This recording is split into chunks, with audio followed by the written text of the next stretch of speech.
जुल्फिकार अली भुट्टो ने जैसे ही सदर पाकिस्तान का ओहदा संभाला, उन्होंने सदर याहिया खान को उनके मकान में नजरबंद कर दिया और जनरल गुल हसन से फौज की क़यादत संभालने के लिए कहा। इसके बाद उन्होंने बरी फौज, बहरिया और फजाइया के 44 सीनियर अफसरान को ये कहते हुए बर्खास्त कर दिया कि वो मोटे हो गए हैं और उनका पेट बाहर आ गया है। मशरकी पाकिस्तान में शिकस्त पाकिस्तानी फौज को बैकफुट पर ले आई थी और जुल्फिकार अली भुट्टो ने उसका भरपूर फायदा उठाया।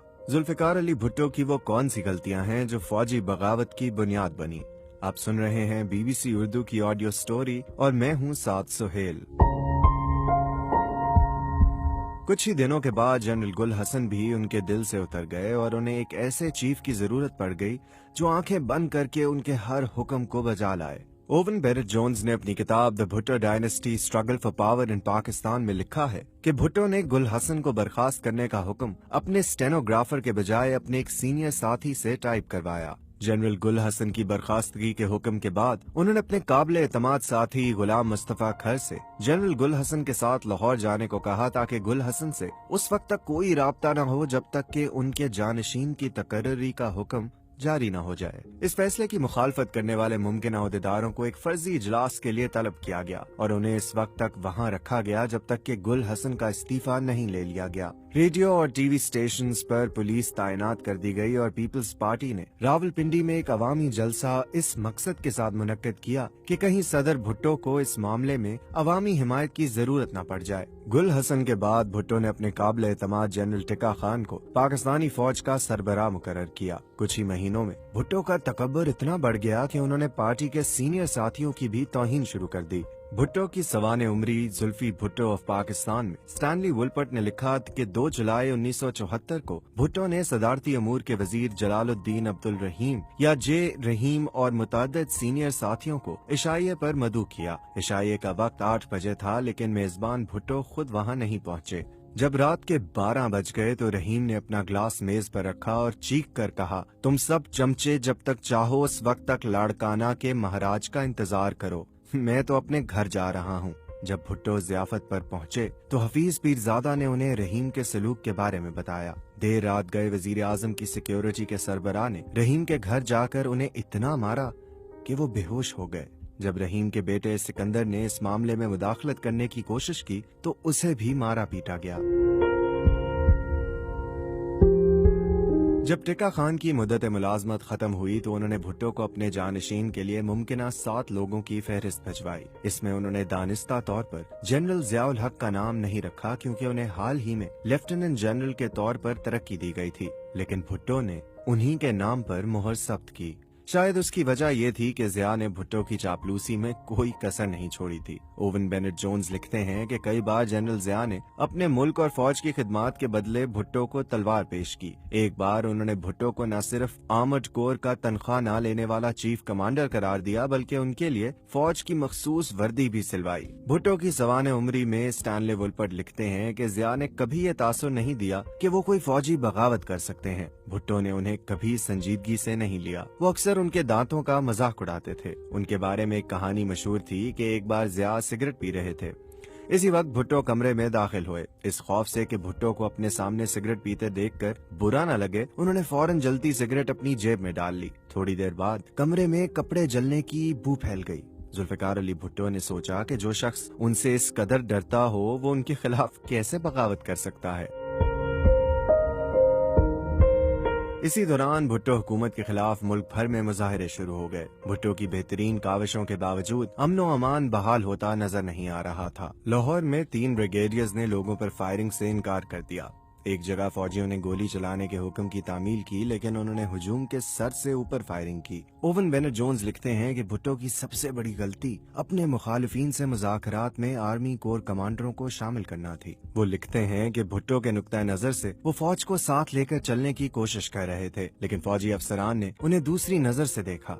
उनके ख्याल में भुट्टो के इस इक़दाम से जाहिर हुआ कि वो कमजोर हैं और हुकूमत चलाने की पोजीशन में नहीं हैं। तमाम तर मुखालफत के बावजूद भुट्टो ने 7 मार्च सन 1977 को आम इंतखाबात करवाए। आने वाले इंतखाबी नताइज पर आम पाकिस्तानियों ने यकीन नहीं किया। भुट्टो की पीपल्स पार्टी को कौमी असम्बली की 200 में से 155 नशिस्तें मिली, जबकि हिज़्ब इख्तिलाफ पीपल्स नेशनल अलायंस को इस कदर तशहीर के बावजूद صرف 36 نشستیں ملی۔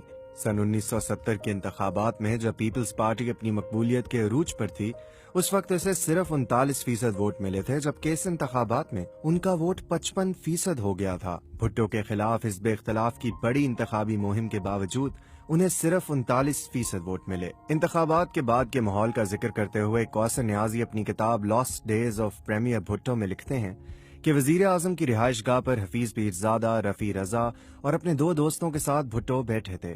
پیرزادہ کی طرف دیکھ کر انہوں نے پوچھا کہ حفیظ کتنی نشستوں پر دھاندلی ہوئی ہوگی؟ ان کا جواب تھا، سر 30 یا 40 پر۔ بھٹو نے کہا کہ کیا ہم اپوزیشن سے ان نشستوں پر دوبارہ انتخاب لڑنے کے لیے نہیں کہہ سکتے؟ ہم ان سیٹوں پر ان کے خلاف اپنا امیدوار نہیں کھڑا کریں گے۔ بھٹو چاہتے تھے کہ وہ لاڑکانہ سے بلا مقابلہ منتخب ہوں، جبکہ ان کے مشیر رفیع رضا اس کے سخت خلاف تھے۔ بھٹو کے خلاف لڑنے والے پی این اے امیدوار کو ایک اور سیٹ لڑنے کی پیشکش کی گئی تھی اور انہیں یہ بھی بتایا گیا تھا کہ وہ بلا مقابلہ جیت جائیں گے۔ انہوں نے اس پیشکش کو قبول نہیں کیا۔ نتیجہ یہ ہوا کہ انہیں اغوا کر لیا گیا تاکہ وہ اپنے کاغذات نامزدگی نہیں بھر سکیں۔ اوون بینٹ جونز لکھتے ہیں کہ حفیظ پیرزادہ نے انہیں بتایا تھا کہ انتخابات میں گڑبڑ اس واقعے سے شروع ہوئی تھی۔ بھٹو کو دیکھ کر پیپلز پارٹی کے 18 امیدواروں نے بھی یہ یقین دہانی چاہی تھی کہ کوئی بھی امیدوار ان کے خلاف نہ کھڑا ہو۔ پاکستان کے معروف صحافی خالد حسن نے اپنی کتاب ریئر ویو مرر 4 میموارز میں لکھا کہ بھٹو کے ایک مشیر راجہ انور نے فوجی بغاوت سے ذرا قبل بھٹو اور جنرل ٹکا خان کے مابین ایک ملاقات دیکھی تھی۔ بھٹو نے ٹکا خان سے کہا کہ جنرل، آپ کو یاد ہے کہ آپ نے ضیاء کو آرمی چیف بنانے کی مخالفت کی تھی؟ اب آپ کو اعتراف کرنا پڑے گا کہ میں نے صحیح فیصلہ کیا تھا۔ اگر کوئی دوسرا آرمی چیف ہوتا تو وہ امن و امان کا بہانہ بنا کر اب تک یہ اقتدار سنبھال چکا ہوتا۔ 7 گھنٹے بعد ضیاء نے بھی وہی کیا۔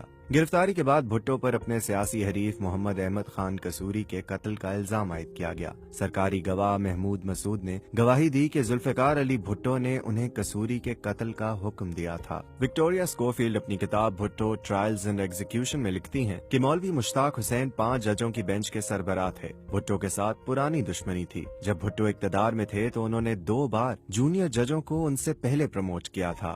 سماعت کے دوران جب بھٹو نے عدالت میں خصوصی طور پر تعمیر شدہ کٹہرے میں بیٹھے جانے کے حکم پر برہمی کا اظہار کیا تو مشتاق حسین نے طنزیہ لہجے میں کہا، ہمیں معلوم ہے کہ آپ آرام طلب زندگی گزارنے کے عادی رہے ہیں۔ اس کا خیال کرتے ہوئے ہم نے کٹہرے میں آپ کے لیے کرسی کا بندوبست کیا ہے، ورنہ آپ کو عام مجرموں کی طرح بینچ پر ہی بٹھایا جاتا۔ مشتاق نے بھٹو کو سزائے موت سنا دی۔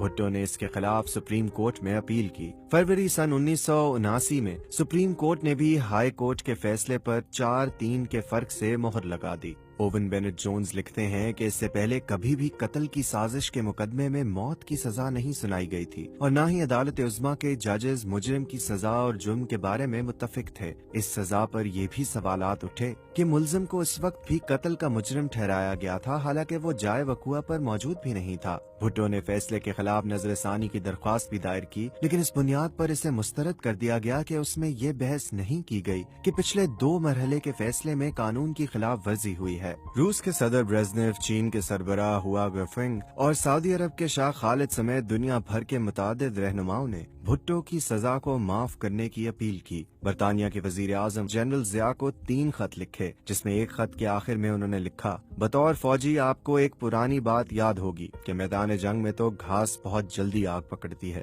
لیکن تختہ دار پر کبھی نہیں۔ لیکن ضیاء نے بھٹو کو پھانسی دینے کا ارادہ کر لیا تھا۔ آخر میں معاملہ رحم کی درخواست تک پہنچا۔ پاکستان میں یہ ضروری نہیں کہ مجرم یا اس کے اہل خانہ کی طرف سے صدر کے پاس رحم کی التجا کی جائے، لیکن پھر بھی اس خیال کے تحت کہ کہیں ضیاء یہ بہانہ بنا کر بھٹو کو پھانسی نہ دے دیں کہ ان کے اہل خانہ نے ان کے لیے کچھ نہیں کیا، بھٹو کی ایک بہن شہربانو امتیاز کی جانب سے رحم کی اپیل کی گئی۔ 1 اپریل سن 1979 کو شام کو جنرل ضیاء نے سرخ روشنائی میں 3 الفاظ لکھے، پٹیشن از ریجیکٹڈ، یعنی اپیل مسترد کی جاتی ہے۔